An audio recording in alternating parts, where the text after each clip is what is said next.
আসসালামু আলাইকুম বন্ধুরা, আশা করি আপনারা সবাই ভালো আছেন। শীতের সময় অনেক কষ্টের দিন পার করতেছে মানুষ। আর আমি বর্তমানে এখন দাঁড়িয়ে রয়েছি আমাদের ঐতিহ্যবাহী গুদিশাহন মেলার দক্ষিণ পাশের যে সাতমা গ্রাম রয়েছে, এই সাতমা গ্রামে। তো বন্ধুরা, বিশেষ করে এখন হচ্ছে আলুর মৌসুম।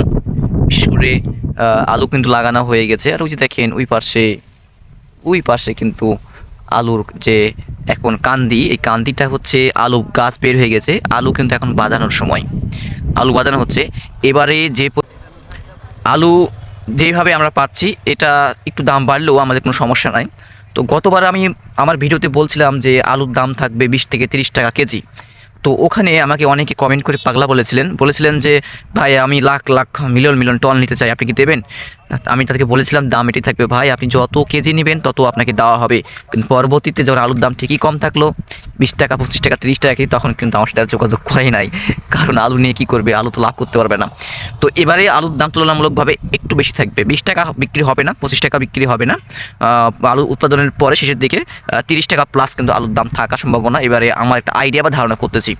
তো যাই হোক, আপনারা ভিডিওটি শেয়ার করে দেবেন। রাজু ভাই নিয়ামতপুর ইউটিউব চ্যানেলের সাথে থাকবেন।